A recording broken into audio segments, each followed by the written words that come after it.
স্থান যখন অচল হয়ে পড়ে তখন ধর্মস্থান রক্ষা করা যায় না। যদি তাতে দানপত্র রাখা যায় তাহলে হয়তো সেই ধর্মস্থান রক্ষা করা যায়। তাহলে খালি পেটে আমাদের ধর্ম ধর্ম করে চিৎকার করে আশ্রয় নিয়ে, কারণ কর্ম থাকলে আপনাকে করে যেতে হবে, সাথে ধর্ম থাকলে কাটিয়ে যেতে হবে। খালি পেটে তো ধর্ম হবে না। আজকে বাংলার মাঝে শিল্প সেগুলো সরিয়ে দাও আর নতুন কোনো স্থান গজিয়ে দাও, সেগুলো এক একটা যেন পিঠের আবির্ভাব এই বাংলায় নেতারা করে যাচ্ছেন। রাজ্যের রানী এসেছেন, তিনি আবির্ভাব করে যাবেন, আর দেশের জনগণ তারা সাহারার মাঝে ঢল নামবেন, কারণ কর্মস্থান সরে যাচ্ছে আর ধর্মস্থান যেন এগিয়ে আসছে। আর এই ধর্মস্থান করতে গেলে তাতে অধিক পারিশ্রমিক যদি থাকে, সে ধর্মস্থান তাকে রক্ষা করতে হবে।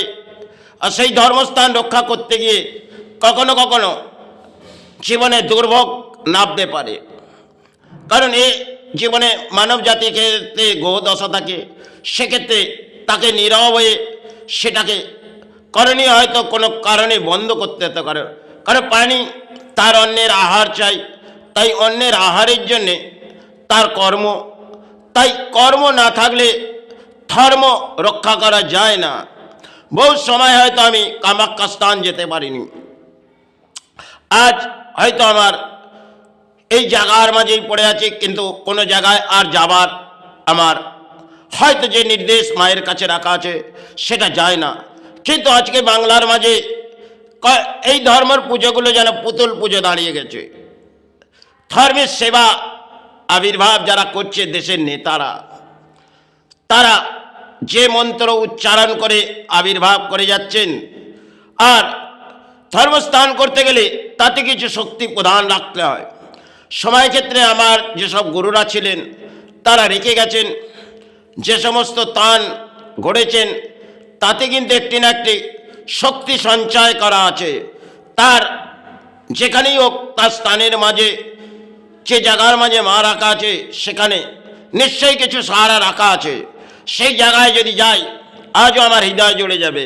কিন্তু আজকে আমাদের দেশের নানি চায় আরও কেউ আসবে, সে কোনো মন্দির গড়বে, আর সে মন্দিরে সে শক্তি প্রদান থাকবে না, আর সে একটা পুতলয় আবির্ভাব, সমাজ তার সেবা, হয়তো সমাজের পুরোহিত তাদেরকে কিছু দানপত্র দেওয়া হবে সময় ক্ষেত্রে, আর এই দানপত্র সেই লুষ্ট হয়ে পড়বে। তাহলে হয়তো আজ যিনি এই ধর্মস্থানগুলো করে যাচ্ছে, কর্মস্থান তো সরে গেছে বাংলা থেকে, ফিরে হয়তো বাংলায় কর্মস্থান আসা বহু কঠিন, কিন্তু ধর্মস্থান গজিয়ে যাচ্ছে দেশের নেতারা। আবির্ভাব করে যাও। আর কখনো কখনো দেখবেন এই রাজ্যের মাঝে যেটা চলছে, কালী পুজো রাত গড়িয়ে গেল তো এক পুতুল, সেটাকে নিয়ে যেন মাতার আবির্ভাব করে যাচ্ছে একটি জীবের মাঝে। কেন? সেটা রাজ্যের তিনি রানী, আর তিনি যে নির্দেশ দিয়েছে সেটা রাজ্য প্রশাসন গ্রহণ করবেন। আর সেই নির্দেশের মাঝে যদি আসি, তাহলে এখানে দেবী দুর্গার মন্দির যেটা আবির্ভাব করতে চাইছেন করে যাক, কিন্তু দেশের রাজ্যের দুরবস্থা আস্তে আস্তে ভেঙে পড়ছে, আর ধর্মস্থান যেন গজিয়ে উঠছে। এটা রাজনীতির জোয়ারে ভেসে যাচ্ছেন জনগণ, ভেসে যান, উন্মাদ হয়েছেন। কর্মস্থান তো সরে গেছে, আসবে ধর্মস্থান, খালি পেটে তো ধর্ম হবে না। আর যদি রানী ব্যাখ্যা করে এই জায়গার মাঝে ধর্মস্থান করে দিলাম, আর এই জায়গার মাঝে কিছু দোকানপাট লাগাবে, তারা সাহারা পাবে। আরে যদি যদি প্রাণীর হাতে অর্থ না থাকে, আপনি যে স্থান করছেন সেখানে কিভাবে যাবে? যখন তার কর্ম থাকবে, যার হাতে অর্থ থাকবে, সে এনজয় যেভাবেও কাটিয়ে যাবে।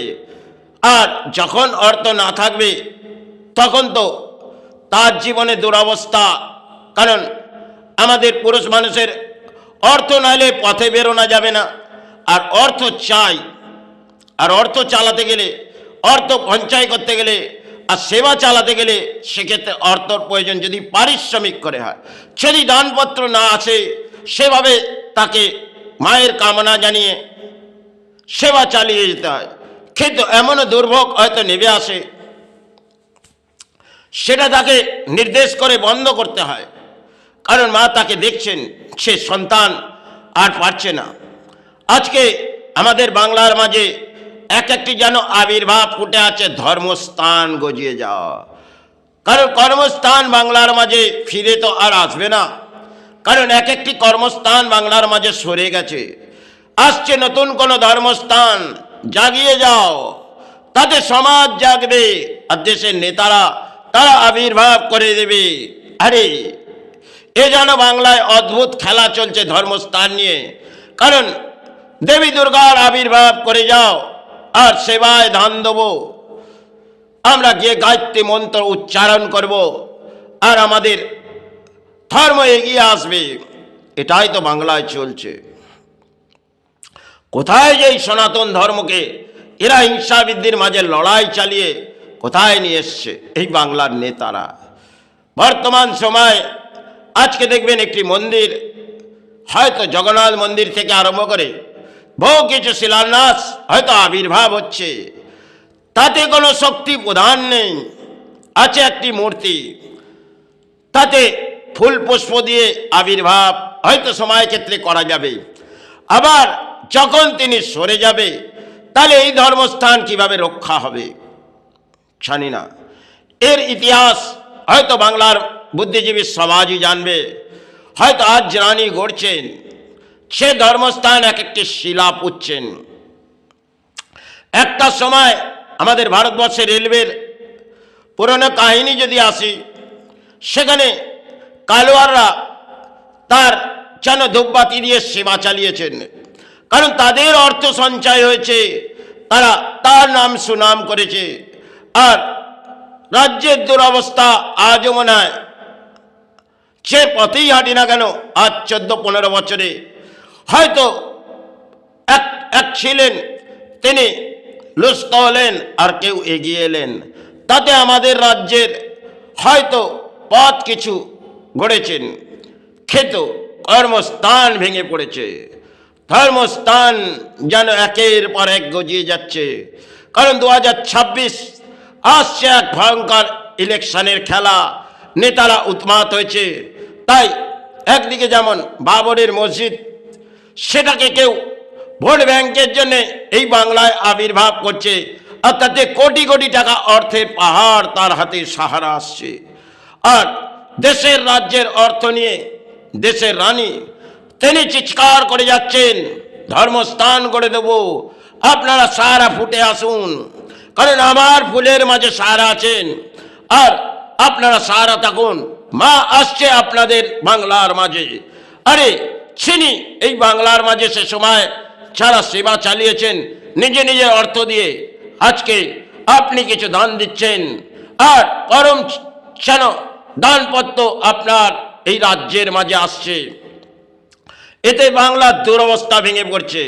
কারণ দেখবেন এক একটি জায়গায় যখন দেবী দুর্গার আবির্ভাবে যাবেন, প্রবেশ করবেন, তো রানীর ছানের ছবিটি আপনার চোখের সামনে ভেসে আসবে, কারণ তিনি দান দিচ্ছে আর বাংলার জনগণ সেটাকে মেনে নিচ্ছে। কেন? ইনি তো আবির্ভাব করছে দেবী দুর্গার, আর বড় অংশের যেন এনার একটা প্রকল্প গড়া দেওয়া আছে, সেখানে সে ধরনেই লাগবে। সে সর্বপ্রথম সেবা যাওয়ার পথেই আপনাকে সেখানে মায়ের সেবা হচ্ছে, সেখানে দেখবেন চারদিকে এই রানীর ছবি লাগিয়ে আছে। এটাই বাংলায় ঘটছে। আর আসবে এক একটি স্থান গড়ে যাবে, আর বাংলা দুরবস্থা ভেঙে পড়বে। কেউ মন্দির বানাবে, কারণ যিনি রাজ্যের রানী তিনি মন্দির গড়ে যাবে। এক এক পর প্রকল্প যেন শিলান্যাস গড়িয়ে যাচ্ছে। আমি এই করেছি বাংলার মাঝে, আমি এই শিলান্যাসের প্রকল্প দান দিয়েছি। আরে এটা আপনার ঘরের অর্থ নয়, আপনি যে দান দিয়েছেন রাজ্যের অর্থে, রাজ্যের মানুষের সেবার সেবার মাঝে আপনি দান দিয়েছেন, আপনার কোনো ঘরের অর্থ নয়। আপনি যে পথেই হাঁটুন না কেন, আপনি লক্ষ্মী ভাণ্ডার সেটাকে সমাজকে দিচ্ছেন, সেটাও রাজ্যের অর্থ। আর এই রাজ্যের অর্থ নিয়ে আপনি সমাজকে দেখাচ্ছেন, আর আপনাদের বুদ্ধিজীবী সমাজ তারা ব্যাখ্যা করছে এই রাজ্য যদি উনি না থাকে তাহলে এই রাজ্য ভেঙে পড়বে। একটা সময় এই রাজ্যে গরিবী ছিলেন, আজও গরিবী আছেন, আর সে সময় ক্ষেত্রে যা ছিলেন আজ মনে হয় যে সময় আসছে লুচতে হবে রাজ্য। একটা ভয়ঙ্কর কিছু ঝড় হয়ে আসবে, তো সরকার লুচতে হবে। জানি না রাজ্যের মাঝে কিছু ঘটে না যাক, কিন্তু এই পরিস্থিতিতে বাংলা ধর্মস্থান গজাবো, আরে শিলা আবির্ভাব করব, সেটা যেন পুতুল পুজোয় সেবার মাঝে চলছে। কারণ যে সেবা আবির্ভাব যে জায়গায় মূর্তি রাখার আগে তাতে কিছু করণীয়, সেবার মাঝ থেকে কিছু করে সেই স্থান গড়ার নির্দেশ অনুযায়ী মাকে বসানোর আগে সেই স্থানে কিছু রাখতে হয়। আজকে রানী কি রাখছেন, আর দেশের বুদ্ধিজীবী সমাজ কি বুঝছেন? বুঝে যান, আপনাদের ধর্মস্থান গড়ে দিয়ে যাচ্ছে, আপনারা এতেই শান্তিতে থাকুন, এতেই খুশি। কারণ জনজোয়ার ভাসছে ব্রিগেড ময়দান, যখনই সালগিরা উৎসব আসবে হিন্দু ঘরে ঘরের তারা সাহারার মাঝে ঢল লাভবেন। হয়তো একদিকের যেমন ভেঙে পড়ছে, আর একদিক যেন দিদি গজিয়ে যাচ্ছে। গজিয়ে যান, ধর্মস্থান গজিয়ে যান, এগিয়ে যান তাতে হয়তো বাংলার দুরবস্থা আসবে না ফিরে। যতটা সময় গড়িয়ে গেছে এই বাংলার দুরবস্থা ভেঙে পড়েছে, কারণ শিল্প সরে যাবে আর ধর্মস্থান যেন বাংলার মাঝে ফুটে আসবে। ফুটিয়ে যান। কেউ পদ্ম পড়লে রাজ্যের মাঝে আসবে, কেউ তিন ফুলে আসবে।